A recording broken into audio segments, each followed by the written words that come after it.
الرحمن حضرت عبداللہ بن عمر رضی اللہ تعالیٰ عنہ سے روایت ہے کہ حضرت عمر کا پتہ ہے نا، آپ صحابہ کرام میں سے نبی صلی اللہ علیہ وسلم کے بہت پیارے صحابی حضرت عمر رضی اللہ تعالیٰ عنہ، ان کے بارے میں کہ جب ان کی بیٹی جو حفصہ تھی، حضرت حفصہ، جب وہ بیوہ ہو گئی تو انہوں نے نا حضرت عمر رضی اللہ تعالیٰ نے عثمان بن عفان رضی اللہ تعالیٰ عنہ صحابی عثمان کے بارے میں سنا ہوا ہے نا، حضرت عثمان کے بارے میں، تو حضرت عمر نے حضرت عثمان سے کہا کہ اگر آپ کو پسند ہو تو میں اپنی بیٹی کا نکاح آپ سے کر دوں۔ حضرت عثمان غنی جو تھے انہوں نے کہا کہ میں اس معاملے میں غور کروں گا، لیکن کچھ راتیں گزر گئی اور حضرت عمر نے انتظار کیا کہ ابھی مجھے وہ بتائیں گے، لیکن حضرت عثمان غنی نے کچھ نہیں بتایا۔ پھر ان کو بڑا دکھ ہوا، لیکن پھر کیا ہوا کہ اس کے بعد حضرت عمر فاروق رضی اللہ تعالیٰ عنہ نے حضرت ابو بکر صدیق رضی اللہ تعالیٰ عنہ سے کہا کہ میں اگر آپ کو پسند ہو تو میں اپنی بیٹی کا نکاح آپ سے کر دوں۔ حضرت ابو بکر صدیق خاموش رہے، انہوں نے کوئی جواب نہیں دیا۔ حضرت عمر رضی اللہ تعالیٰ عنہ جو تھے انہوں نے کچھ راتیں انتظار کیا، کچھ دن کچھ راتیں انتظار کیا، لیکن کوئی جواب حضرت ابو بکر صدیق کی طرف سے نہیں ملا۔ اس کے بعد کیا ہوا؟ اس کے بعد نبی صلی اللہ علیہ وآلہ وسلم نے اپنے نکاح کا پیغام بھیجا حضرت عمر کے پاس ان کی بیٹی کے لیے، حضرت حفصہ کے لیے۔ جب حضرت حفصہ کے لیے پیغام بھیجا نبی صلی اللہ علیہ وسلم نے، تو اس کے بعد حضرت ابو بکر صدیق رضی اللہ تعالیٰ عنہ جو تھے وہ حضرت عمر فاروق کے پاس آئے اور کہنے لگے کہ آپ مجھ سے ناراض ہوں گے کہ آپ نے اپنی بیٹی کے بارے میں مجھے کہا، لیکن میں نے آپ کو کوئی جواب نہیں دیا، اور اس کی وجہ یہ تھی کہ نبی صلی اللہ علیہ وسلم نے حضرت حفصہ سے نکاح کرنے کا ارادہ ظاہر کیا تھا، لیکن میں نبی صلی اللہ علیہ وسلم کے راز کو افشا نہیں کرنا چاہتا تھا، ظاہر نہیں کرنا چاہتا تھا، کیونکہ ایک راز تھا نا۔ اگر نبی صلی اللہ علیہ وآلہ وسلم نکاح کا پیغام نہ بھیجتے تو پھر میں نکاح کا پیغام بھیجتا۔ تو سمجھے ہم آج پڑھ رہے ہیں بید کی حفاظت، جیسے ہم پڑھے تھے نا قرآن مجید کے اندر ہم نے پڑھا وہ امانت کے بارے میں، اسی طرح امانت کے اندر کیا آتا ہے؟ راز۔ کسی کی بات جو ہوتی ہے نا وہ بھی ایک راز ہے، وہ بھی امانت ہے۔ اگر آپ کو کسی نے کوئی اپنے دل کی بات کہی، آپ نے اس کی بات کو آگے پھیلا دیا، تو یہ بھی امانت میں خیانت ہو جائے گی۔ صرف پیسوں کے اندر خیانت نہیں ہوتی، بات اسی طرح یہ جتنی چیزیں اللہ نے پیدا کی ہیں نا، آسمان، سورج، چاند، ستارے، یہ پہاڑ، جو کچھ بھی اس دنیا کے اندر اللہ نے پیدا کیا وہ سارے کا سارا امانت ہے، سب کا سب اللہ کی طرف جانا ہے۔ اسی طرح میں نے آپ کو بتایا تھا کہ جب کوئی فوت ہوتا ہے تو ہم کیا کہتے ہیں؟ انا للہ و انا الیہ راجعون، اللہ کا مال تھا، اللہ کی طرف چلا گیا۔ جب ہمارے کام کے اندر کوئی نقصان ہوتا ہے نا، کسی کام کے اندر کوئی نقصان ہو گیا، کاروبار کے اندر نقصان ہو گیا، کوئی بھی معاملہ ہو گیا، ہم کیا کہتے ہیں؟ انا للہ و انا الیہ راجعون، ٹھیک ہے؟ تو اس طرح کا ہم کوئی پریشانی آتی ہے تب یہ انا للہ و انا الیہ راجعون جو ہے وہ کہنا چاہیے۔ اچھا، یہ اس لیے کہ ہر چیز امانت ہے، سورج، چاند، ستارے، پہاڑ، جو کچھ اللہ نے پیدا کیا ساری کی ساری چیزیں امانت ہیں۔ آپ قرآن مجید کے اینڈ کے سپاروں میں پڑھیں گے کہ جس میں اللہ تعالیٰ نے فرمایا کہ یہ آسمان جو ہے وہ اس کو اللہ تعالیٰ جو ہے وہ گرا دے گا، پہاڑ ریزہ ریزہ ہو جائیں گے، ہر چیز، زمین پھٹ جائے گی، ہر چیز ختم ہو جائے گی۔ کیوں؟ یہ اللہ کی طرف سے امانت تھا، جب اس کا وقت آ جائے گا نا قیامت کا تو یہ ساری چیزیں اللہ واپس لے لے گا، سب کچھ ختم کر دے گا، سب کچھ، یہ سورج، چاند، ستارے سب کچھ جڑ جائیں گے، سارا کچھ ختم ہو جائے گا۔ پہاڑ جو اتنے سخت ہوتے ہیں وہ اس طرح اڑتے پھریں گے، جیسے روئی ہوتی ہے نا، جب روئی ہے تو اس کو کیسے وہ اڑتے پھرتے ہیں، اس کے ذرے دنکی ہوئی روئی، تو ایسے ہی وہ ہو جائیں گے۔ ہر چیز اللہ کی امانت ہے۔ اسی طرح ایک بہت پیارا واقعہ ہے کہ ایک صحابی تھے نا ابو طلحہ رضی اللہ تعالیٰ عنہ، تو حضرت ابو طلحہ کا بیٹا بیمار ہو گیا، وہ بیٹا بیمار تھا، تو حضرت ابو طلحہ جو تھے اپنے بیٹے کے پاس سے ہو کر تو کام پہ گئے، ظاہر ہے مرد کام پہ جاتے ہیں، وہ جب کام پہ گئے، کام سے واپس آئے تو اپنی بیوی سے کہا کہ ہمارے بیٹے کا کیا حال ہے؟ تو جو ان کی بیوی تھی ان کا نام تھا ام سلیم، بیوی نے کہا کہ جس حال میں آپ چھوڑ کے گئے نا اس سے بہت بہت بہتر ہے، بڑے آرام میں ہے۔ اب وہ مطمئن ہو گئے کہ بیٹا چلو سکون ہے، اس کو آرام میں ہے۔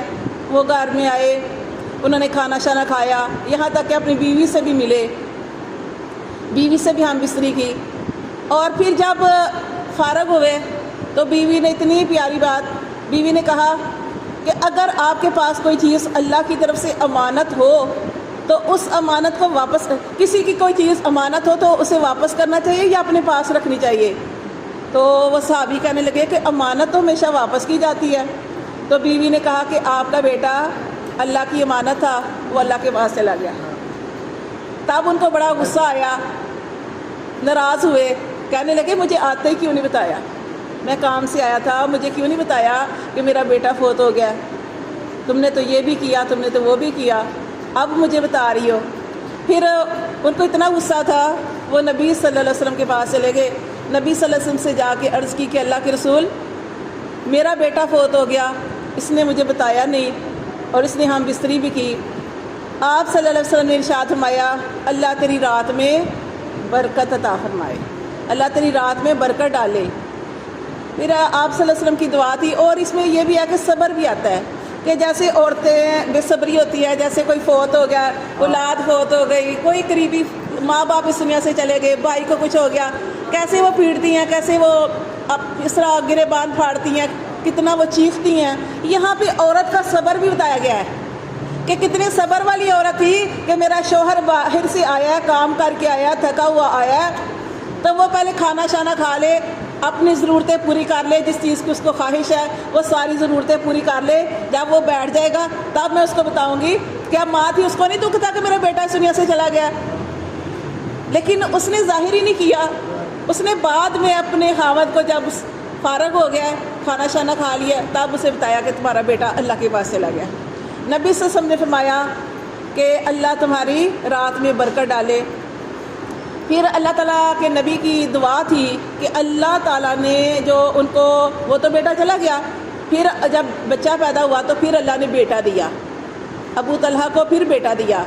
جب بیٹا ہوا تو انہوں نے کہا، ابو طلحہ نے کہا کہ اسے کوئی نہ چھیڑے، اسے میں نے نبی صلی اللہ علیہ وسلم کی خدمت میں لے کے جانا ہے۔ پھر نبی صلی اللہ علیہ وسلم کی خدمت میں لے کے گئے، آپ صلی اللہ علیہ وسلم نے فرمایا کہ کوئی چیز ہے میٹھی؟ تو انہوں نے کہا کھجوریں تھیں، اور اس وقت پتہ ہے کھجوروں کا زیادہ تھا دور تھا، تو کھجور ویسے بھی سنت ہے۔ تو نبی صلی اللہ علیہ وسلم نے کھجور لی، اپنے دانتوں مطلب چبایا، اس کو اپنے منہ میں رکھا، چبایا، اور پھر وہ بچے کے منہ میں اس کو جیسے ہوتے نا منہ میں ڈالی، اسے چوسی۔ تو یہ گڑتی دی آپ صلی اللہ علیہ وسلم نے، جیسے کہ آج کل ڈاکٹر کہتے ہیں گڑتی نہیں دینی، یہ نہیں کرنا، وہ نہیں کرنا۔ آپ نے آپ کے گھر بچہ پیدا ہوا ہے، آپ نے سنت پوری کرنی ہے۔ ڈاکٹر جو مرضی کریں، وہ جو مرضی کہیں، کہتے ہیں ہاں ٹھیک ہے ہم نے نہیں کیا، اب کریں۔ سنت کو پورا کرنے کا 100 شہیدوں کے برابر ثواب ملتا ہے، اور نبی صلی اللہ علیہ وسلم کی سنت کو پورا کرنے پر 100 شہیدوں کے برابر ثواب ملتا ہے۔ تو یہ گٹی دینا جو ہے یہ بھی سنت ہے۔ اچھا پھر کیا ہوا کہ آپ صلی اللہ علیہ وسلم نے گٹی دی، پھر آپ وہ جو برکت تھی نا، نبی صلی اللہ علیہ وسلم نے دعا کی تھی، اللہ تعالیٰ نے اس ایک بیٹے سے ان کو 9 یا 12 بیٹے دیے، 9 اللہ نے اتنی برکت ڈالی ان کو۔ آگے عبداللہ ان کا نام رکھا، بچے کا نام بھی رکھا۔ یہ پھر اس کے علاوہ جو 7ویں دن عقیقہ کرنا نبی کی سنت ہے، 7ویں دن نام رکھنا بچے کا، یہ بھی ٹھیک ہے سنت ہے۔ یہ ساری چیزیں، یہ جو بال اترواتے ہیں، ہاں یہ ساری چیزیں، تو پھر یہ سارا کچھ کیا۔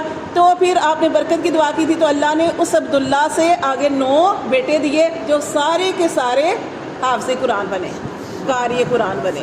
تو یہ نبی صلی اللہ علیہ وسلم کی جو دعا تھی، اور اس عورت کا صبر بھی دیکھیں۔ اسی طرح جب نبی صلی اللہ علیہ وسلم کا آخری وقت تھا نا، تو آپ صلی اللہ علیہ وسلم تھوڑے بیمار تھے، تو آپ صلی اللہ علیہ وسلم کے گھر حضرت فاطمہ الزہرا جو آپ کی بیٹی تھی وہ تشریف لائی۔ تو آپ صلی اللہ علیہ وسلم اپنی بیٹی سے بہت پیار کرتے تھے، حضرت فاطمہ سے۔ آپ کی اور بھی بیٹیاں تھیں، 4 بیٹیاں تھیں آپ صلی اللہ علیہ وسلم کی، لیکن آپ صلی اللہ علیہ وسلم کو حضرت فاطمہ رضی اللہ تعالیٰ عنہ سے بہت پیار تھا۔ حضرت فاطمہ چلتی تھی تو ایسے لگتا تھا کہ نبی چل رہے ہیں، یعنی ان کی چال نبی کی چال جیسی تھی۔ اور حضرت فاطمہ گھر تشریف لائی، آپ صلی اللہ علیہ وسلم جب بیٹی گھر آتی نا تو آپ صلی اللہ علیہ وسلم کھڑے ہو جاتے تھے۔ آپ صلی اللہ علیہ وسلم نے اپنا گھر، حضرت فاطمہ کا گھر اپنے گھر کے پاس ہی تھا ان کا گھر، تو پھر ایسے فاطمہ گھر تشریف لائیں تو آپ صلی اللہ علیہ وسلم کھڑے ہوئے۔ آپ صلی اللہ علیہ وسلم نے فاطمہ کو، حدیث میں آتا ہے، یا دائیں طرف اٹھایا یا بائیں طرف اٹھایا۔ پھر آپ صلی اللہ علیہ وسلم نے حضرت فاطمہ سے ایک بات کہی ان کے کان میں۔ حضرت فاطمہ رضی اللہ تعالیٰ عنہ رو پڑی۔ جب رو پڑی تو آپ صلی اللہ علیہ وسلم نے حضرت فاطمہ کی، اپنی بیٹی کی گھبراہٹ دیکھی تو کہا، پھر ایک اور بات کہی ان کے کان میں، تو حضرت فاطمہ ہنس پڑی۔ تو پھر وہ جب نبی صلی اللہ علیہ وسلم تشریف لے گئے تو حضرت عائشہ رضی اللہ تعالیٰ جو آپ صلی اللہ علیہ وسلم کی بیوی تھی، انہوں نے پوچھا حضرت فاطمہ سے کہ نبی صلی اللہ علیہ وسلم نے تمہارے کان میں کیا کہا؟ تو حضرت فاطمہ کہنے لگی کہ یہ نبی کا راز ہے نا، میرے بابا کا راز ہے، میں اس راز کو نہیں ظاہر کروں گی۔ پھر نبی صلی اللہ علیہ وسلم کا اس دنیا سے وصال ہو گیا، آپ صلی اللہ علیہ وسلم اس دنیا سے پردہ پوش ہو گئے۔ اس کے بعد حضرت عائشہ رضی اللہ تعالیٰ عنہ نے حضرت فاطمہ سے قسم دے کر کہا کہ میرا جو حق ہے نا تمہارے اوپر، ماں جیسی تھی نا، ماں جیسی، تو کہا کہ میرا جو حق ہے اس حق کا میں تمہیں قسم دیتی ہوں اس حق کی کہ مجھے بتاؤ کہ نبی صلی اللہ علیہ وسلم نے تمہیں کیا کہا تھا۔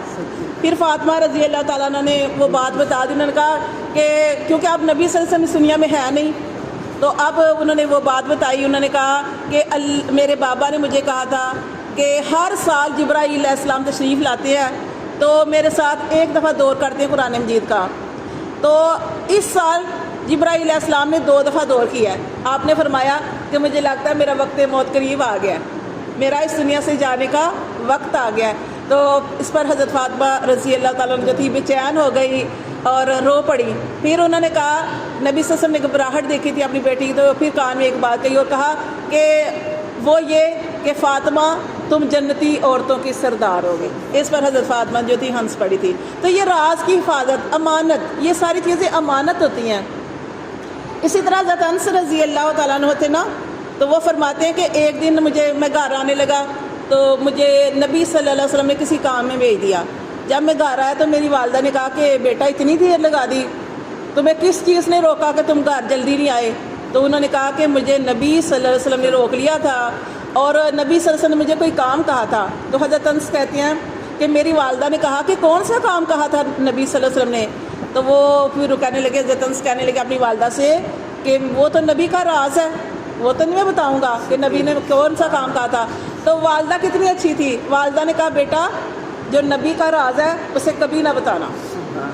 تو یہ ہوتی ہے راز کی حفاظت، جیسے ہم پڑھے تھے امانت کی، کہ میں نے آپ کو حدیث میں بتایا کہ ایک شہید جب اس دنیا سے چلا جاتا ہے اس کے اوپر 2 چیزیں باقی رہتی ہیں۔ اگر وہ اللہ کے راستے میں شہید ہو گیا تو 2 چیزیں اسے جنت میں جانے سے روکتی ہیں۔ ایک کیا ہے؟ قرض۔ اگر اس کے اوپر قرض ہے وہ شخص جنت میں نہیں جا سکتا جب تک کہ کوئی اس کا قرض ادا نہ کرے۔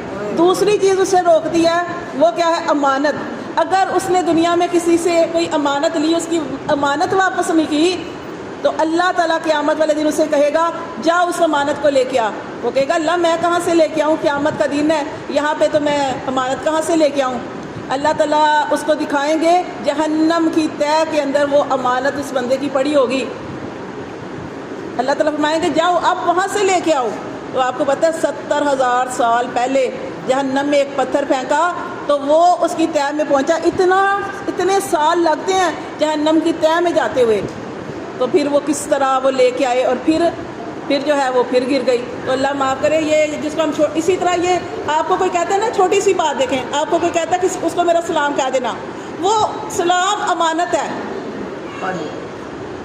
ٹھیک ہے نا؟ جو ہم چھوٹی چھوٹی باتوں پہ بھی ہم وہ اتنا لاپرواہ، یا آپ کہہ دیں انشاءاللہ، ضرور میں کہہ دوں گی انشاءاللہ۔ انشاءاللہ کہنے سے کیا ہوتا ہے؟ وعدہ نہیں ہوتا کہ میں اچھا، کیونکہ کسی وقت یہ ہوتا ہے کہ آپ بھول جاتے ہیں، کسی نے کسی کو سلام کہا آپ بھول گئے، تو پھر آپ سے اللہ پوچھے گا کہ یہ تو امانت تھی،